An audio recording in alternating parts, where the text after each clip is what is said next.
먼저 입장하고 하겠습니다.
여기 이제 우리 도반들이 공부를 꾸준히 하시는 도반님들도 계시고, 또 지금 20대 우리 대학생들도 지금 여기 계시는데,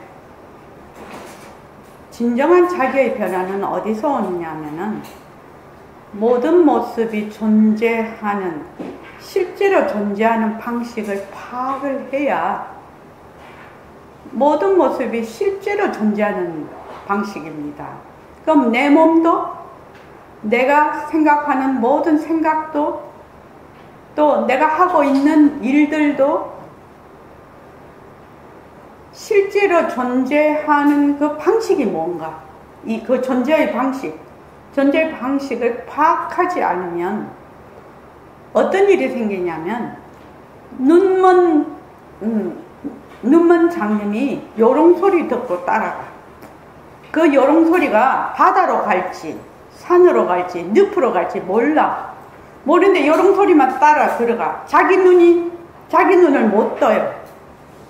그래서 모든 모습이 실제로 존재하는 방식을 파악하게 되면,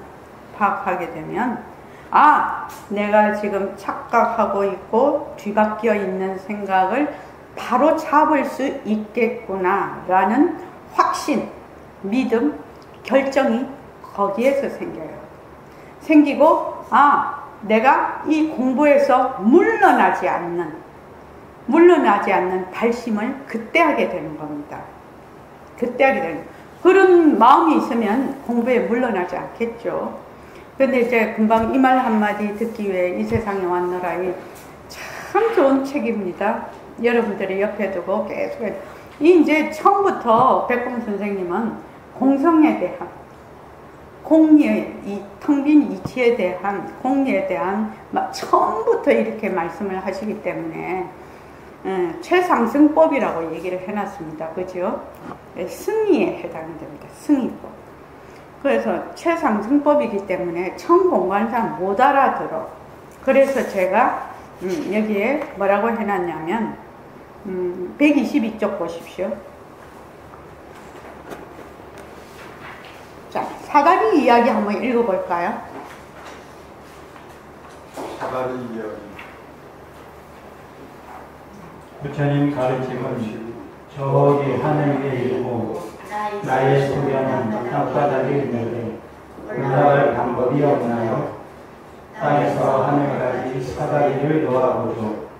그걸 타고 올라가면 될 것 같네요. 이게 뭐다? 모습공식입니다. 이 사다리가. 처음부터 공리에 대해서 얘기를 했을 때 착 알아듣는 사람도 있겠죠. 성근이 깊은 사람은. 그러나 대부분 99.9%는 못 알아듣습니다. 그래서 어떻게 하느냐, 이 연기와 공성에 대한 이치를, 이 공성에 대한 이치를 잘 파악하게 하기 위해서 이 모습공식을 만들어 놨어요. 근데 이 모습공식은 무엇을 바탕으로 하고 있느냐? 부처님의 삼법입니다. 이 삼법인이 얼마나 이 불교 공부를 하는데 중요한 근간이 되는지를 여러분들은 잘 아실 겁니다. 이 삼법인을 내가 그대로 수용하느냐? 수용하지 않느냐, 믿느냐 믿지 않느냐에 따라서 내가 불교 공부를 진실하고 있는 사람인가 아닌가를 판가름을 하는 그러한 것이 삼법인입니다. 삼법인은 내가 만약에 내가 뭐 불교 학생회에 있다든지 내가 절을 다닌다든지 내가 뭐 그걸 뭐 어떻게 부처님 공부를 한다든지 가서 뭐 4월 초파일 가서 한 번이라도 절을 부처님한테 하는 사람은 뭐다? 삼법인을 알아야 된다는 얘기입니다. 그만큼 중요한 교리입니다. 자, 삼법인 한번 읽어봅시다. 125쪽. 우리는 모두 행복을 원하고 고통에서 벗어나려고 합니다. 이런 간절한 바람에도 불구하고 우리는 왜 고통과 아픔 속에서 헤매고 있을까요? 우리가 자기 자신과 세상에 대해서 사실대로 보지 못하고 주관적인 생각으로 보기 때문입니다. 다시 한번 되풀이해서 읽어봅시다. 우리는 모두 행복을 아니요, 우리는 모두 행복을 원하고 고통에서 벗어나려고 합니다. 이런 간절한 바람에도 불구하고 우리는 왜 고통과 아픔 속에서 헤매고 있을까요? 우리가 자기 자신과 세상에 대해서 사실대로 보지 못하고 주관적인 생각으로 보기 때문입니다. 이게 바로 적용이 되는 그렇죠. 우리가 살다가 보면 굉장히 여러 가지 이런 많은 부침을 겪습니다. 올라갔다 내려갔다 올라갔다 내려갔다. 이 올라갔다 내려갔다를 할 때 큰 파도는 그 서핑하는 사람들이 큰 파도 탈 때 크게 타고 작은 파도 올 때는 작게 타고 또 아주 작은 파도가 올 때는 폴짝 뛰고 이렇게 그 파도를 타는 것과 같았죠. 인생이라는 것이. 아이고 이건 너무 크니까 이 파도가 너무 크니까 내가 거기에다가 매몰이 되고 그러지 않죠. 큰 파도는 큰 파도대로 크게 타고 작은 파도는 작은 파도대로 작게 타고 이러한 유연함을 가지고 우리가 세상을 살아가는데 내가 거기에서 여러 가지 어려움 속에서 헤어나지 못하고 있다. 또 뭐 우울하다. 되게 가라앉는다. 이러면 뭐다? 내가 이러한 것을 내 자신과 세상에 대해서 내가 사실대로 보고 있지 않고 뒤바뀐 생각으로 보고 있구나. 이렇게 생각하면 정확해요. 정확한 맞으면 자기의 답이 되겠습니다. 내가 사실대로 보고 있지 못하구나. 그래서 그 사실을 내가 제대로 알아야 되겠다. 그래야 내가 나의 인생을 제대로 살 수 있겠다. 내가 자기 자신과 세상에 대해서 사실대로 보지 못하고 뒤바뀐 생각으로 보면 어떻게 사는 거죠? 완전 쏟고 사는 거죠. 자기가 자기 인생에 대해서 사기치는 겁니다. 심하게 말하면. 그렇게는 못 산다 이겁니다. 쏟고 살지는 못한다. 나는 내 자신과 세상에 대해서 바르게 알고 바르게 살아가겠다. 그러한 마음의 자세가 딱 있어야 된대. 보림선언에서 여러분들이 쭉 공부를 하시면 이해하실 겁니다. 보림선언에서는 다른 거 이외의 것을 얘기한 적이 없습니다. 백봉 선생님도 항상 그렇게 얘기를 하셨어요. 제1관문이 아니면 제2세상 제사 복 빌고 어쩌고 저쩌고 하는 거는 제1이 아닌 거는 전부 다 무슨 놀이라는 거거든요. 그래서 제1관문 이거를 통과하지 못하면은 다른 거는 다 소용이 없다. 그래서 그러한 것을 제2, 제3, 제4를 말할 여가가 없다. 내가 말할 여가가 없다. 그 얘기를 늘 하셨어요. 그러니까 처음부터 공리에 대해서 딱 시작을 하는데 처음부터 공성에 대한 이치. 허공으로서의 나라고 하면 그만이다. 공부의 윤곽을 잡는데 허공 허공으로서의 나라, 허공으로서의 나라는 것은 공성에 대한 이치를 알았다라는 얘기거든요. 이론적으로도 알았다는 얘기예요. 그거를 실제로 내가 경험을 하지 못해도, 그래서 바른 정견을 세우는 거거든요. 그래서 이제 자, 그 다음 한번 읽어볼까요? 그 뒤바뀐 관점과 시각을 바꾸려면 어떻게 해야 할까요? 부처님의 삼법을 생활 속에서 실천해야 됩니다. 삼법이란 그의 기본적 자산을 특징적으로 보여주는 교리이며 일체 만법의 세 가지 특성을 말합니다. 법인이란 법의 도장이라는 뜻으로 불교의 진리를 판별하는 중요한 이치입니다. 예. 여러분들이 삼법인이라는 말을 많이 들었을 거예요. 그런데 이 삼법인에 대해서 정확하게 알아야 돼요. 삼법인. 세 가지 법의 도장이라는 뜻이거든요. 우리가 도장을 찍을 때 무엇으로 도장을 찍죠? 이 내용이 사실과 다름이 없음을 인정합니다. 그래서 도장을 딱 찍거든요. 계약서랄지, 이번에 이제 줄 때가 장학증서랄지, 이럴 때도 다 도장을 찍습니다. 그죠? 도장을 찍는다는 행위는 이러한 사실이 틀림없는 사실입니다. 해서 딱 도장을 찍어. 이 삼법인도 마찬가지입니다. 이것은 불교의 가장 기본적인 입장을 특징적으로 보여주는 교리라요. 그래서 일체의 모든 만법에 통용되는 세 가지 원칙이라요. 원칙. 이 원칙을 벗어나는 법은 없습니다. 이 세 가지 원칙을 벗어나는 이 모든 모습은 없습니다. 그래서 삼법인이에요. 그래서 여기 보면 법인이란 법의 도장이란 뜻으로 불교의 진위, 이 사람은 진짜 불교를 말을 하고 있구나, 또 가짜로 말을 하고 있구나 라를 판별하는, 말하자면 중심이 됩니다. 진위를 판별하는 중요한 이치입니다.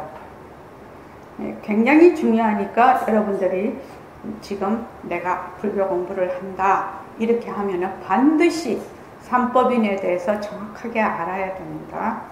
자, 그 다음 읽어보십시오. 다 같이 읽어봅시다. 시작.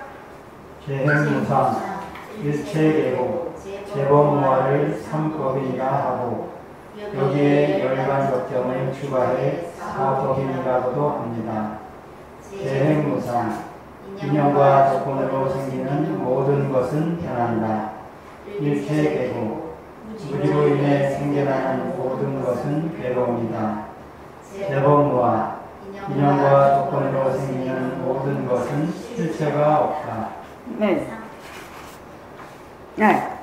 여기 보면 재행무상이거든요. 일체 모든 현상은 없을무, 항상하지 아니하다. 항상하지 아니하다. 그러니까 변한다라는 뜻이죠.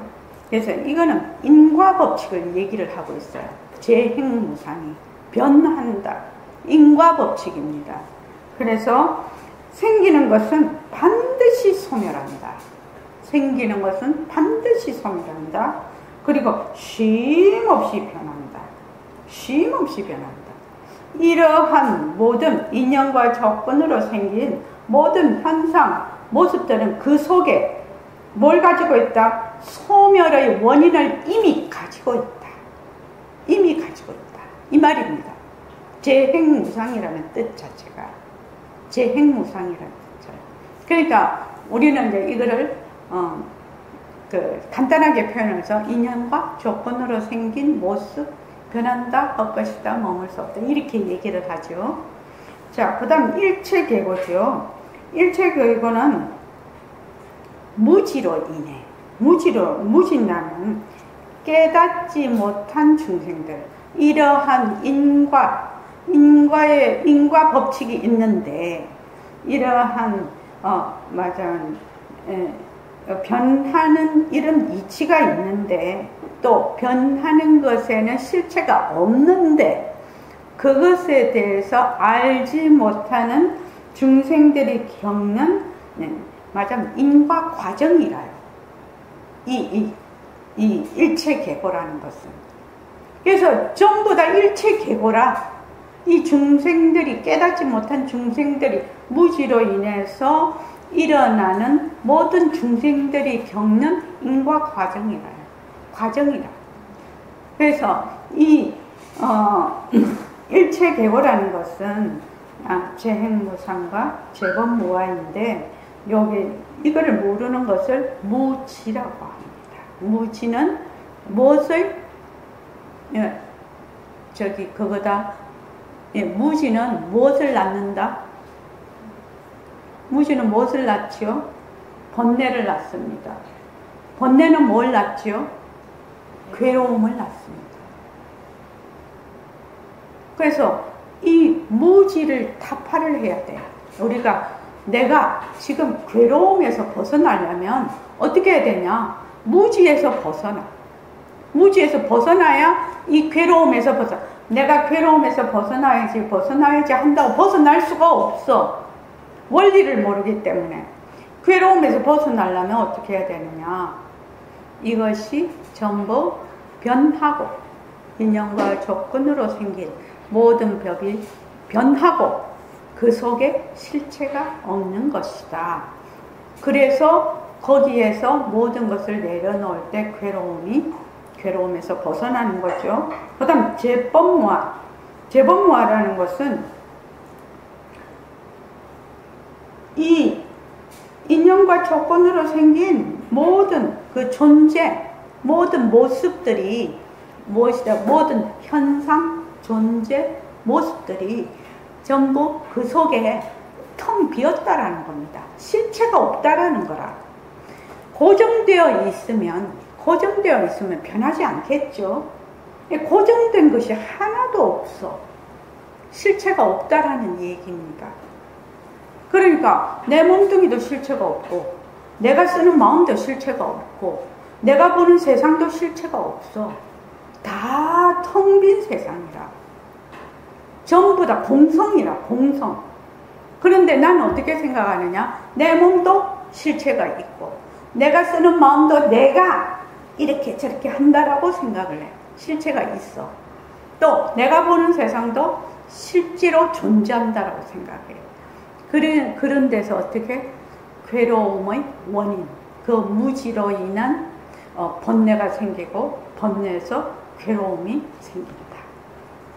그것입니다. 그래서 재행무상 일체계고 재범무아를 현대적으로 생활 속에서 그대로 적용해서 실천하고 연습해서 이 연기와 공성에 대한 이치를 스스로 깨달을 수 있도록 만든 것이 모습공식이라요. 모습공식. 공성에 대한 이치를 그렇게 깨닫지 못한다 해도 이 모습공식을 적용하는 순간 이런 이치를 아무것도 모른다고 하자. 모른다고 해도 이 모습공식이 가지고 있는 이 말 자체로도 여러분들의 인생에 엄청난 변화가 올 것입니다. 잊어버려서 못해서 그렇지. 자꾸 모습공식 하는 걸 잊어버려서 못해서 그렇지. 내가 그러한 상황이나 현상이 왔을 때. 또 이런 것도 있죠.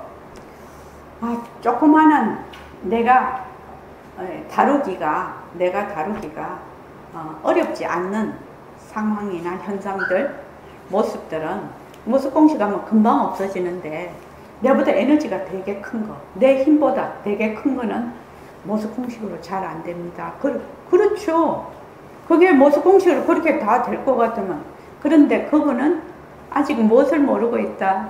공성에 대한 이치를 모습공식을 통해서 공성에 대한 이치가 아직까지 좀 확실하지 않다. 그렇기 때문에 그러한 내보다 에너지가 큰 것이 오면 내가 거기에 압도당해 버리죠. 압도당해 버립니다. 그런데 자꾸 공부를 하면 어떻게 되느냐? 그것을 인식하는 나도 인식도 공성, 나도 공성. 또 그 상황도 공성이죠. 그죠? 전부 실체가 없는 것입니다. 그냥 인과연에 따라서 일어났다. 인과연이 닿으면 사라지는 겁니다. 그거하게 말하면, 쉽게 말하면, 아, 내가 이래. 아, 내가 좋다. 이런 생각을 해. 뭐, 그것이 상대가 뭐 돈이든, 무슨 뭐 이론이든, 뭐 어떤 뭐 풍경이든, 또는 어떤 상황이든 상관이 없어요. 좋다. 이렇게 느껴. 근데 보통 좋다 할 때는 내가 있어서 내가 주인이 돼서 주체가 돼서 좋다라고 느낀다. 이 좋다라는 것이 나의 감정이다. 이렇게 느끼는 겁니다. 근데 실은 어떻게 하느냐. 내라는 게 없어. 본래 내라는 게 없어. 그거는 인연과 조건에 따라 좋다라는 것이 그냥 물거품처럼 뿅 생겼어. 근데 그것이 시간이 지나면 사라져버려. 왜 이것이 여러분들에게 좀 더 이해를 쉽게 설명을 해볼게요. 내가 보는 그것들이 좋다라고 하면 다른 사람도 다 똑같이 좋다라고 해야 될 거야. 근데 안 그래. 다른 사람 싫다는 사람도 있어요. 또 다른 사람은 그걸 봐도 아무 감흥도 안 일어나. 좋다라는 감흥이 안 일어나. 그런 사람도 있어요. 그럼 그 좋다라고 내가 그것을 보고 좋다라고 하는 것이 어떤 고정된 실체가 있냐 이 말이에요. 인연과 조건에 따라서 전부 다르다라는 거예요. 생각해 보십시오. 또 싫다라고 해. 싫다라는 것도 인연과 조건에 따라 물거품 생기듯이 뿅 생겼어. 또 뿅 사라져. 뿅 생겼어. 사라져. 그럼 어떤 사람은 그것이 싫다라고 해서 막 나는 거기에 싫다라고 그것이 내 감정이라고 막 하는데 어떤 사람은 싫다라고 하는 걸 좋다라고 하는 사람도 있네. 그죠? 또 어떤 사람은 그럼 싫은 것도 아니고 저는 아무 관심이 없어. 나는 되게 관심이 있게 봤는데 아무 사람은 관심이 없어. 그럼 그 사람의 잘못인가요? 아니라는 겁니다. 아니라는 겁니다. 그래서 좋다라는 생각이 딱 일어나면 어떻게 한다고요? 인연과 조건으로 생긴 좋다, 변한다, 헛것이다, 머물 수 없다. 싫다, 인연과 조건으로 생긴 싫다, 변한다, 헛것이다, 머물 수 없다. 좋다와 싫다라는 그 자체는 공성이라는 겁니다. 텅 빈 성품이에요. 텅 빈 성품이에요. 이것을 실제로 내가 생활 속에서 1개, 2개, 3개, 4개 실천을 해. 적용을 하고 실천을 해. 연습 안 하면 아무 소용이 없어요. 말로는 하늘의 별도 따지요. 말로는 뻔들어라 하지요. 그러나 딱 경계가 오면 전혀 아니야. 전혀 아니야. 아이고, 니 보림선언에 가서 공부한다더니 니 그거밖에 안 되나? 이런 소리 잘 들을 수 있어. 그지요? 이런 소리 잘 들을 수 있어. 그러니까 뭘 어떻게 해라 재라 마라 그 말이 아니고 좋다라는 것도 싫다라는 것도 인연과 조건 따라 일어나는 하나의 어떤 모습, 좋다라는 모습의 존재 방식이 뭐죠? 텅 빈 성품이라는 겁니다. 그것이 좋다라는 것이 텅 빈 성품이구나 알 때 그 좋다에 머물지 않겠죠. 예를 들어서 하나만 말을 하고 이제 끝을 낼 건데, 이제 우리 도반들한테는 제가 여러 번 얘기했는데, 우리 이제 친구 아들이 이제는 결혼 다 해가지고 아들 딸 놓고 잘 살아요. 이제 어른 다 됐죠. 지금 44살이죠. 근데 걔가 초등학교 1학년 때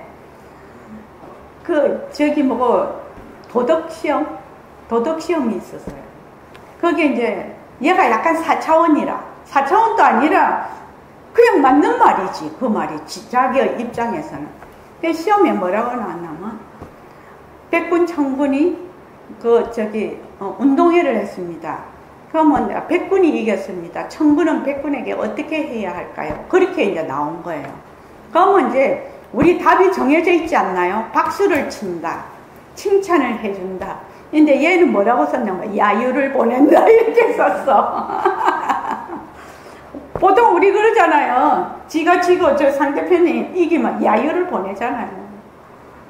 야유를 보낸다. 이래가지고 아주 도덕시험을 이상하게 쳐갖고 왔다는 거예요. 근데 그래서 이제 그 얘기를 친구들 만났을 때 얘기했는데, 그래서 나무라지 말라고 그랬어. 학교 성적으로 보면 그렇지만 걔는 진짜 자유로운 영혼이잖아. 야유를 보낸다. 그거 누가 그렇게 쓸 수가 있나요? 보통 애들 같으면 시험이라고 해서 딱 정해진 틀 안에 들어가는데 걔는 아니에요. 그래서 걔는 엄마가 일찌감치 미국에 교환학생으로 보냈다니까요. 도저히 한국에서는 안 맞다. 얘가 살아갈 수가 없다. 그래갖고 고등학교부터 그냥 교환학생으로 와서 그냥 미국에서 그대로 살아요. 한국에서 살았으면 진짜 머리 쥐어 뜯었을걸요. 머리 쥐어 뜯었을 거야. 걔. 근데 잘 살아요, 거기서. 자, 오늘 이만하겠습니다. 고맙습니다.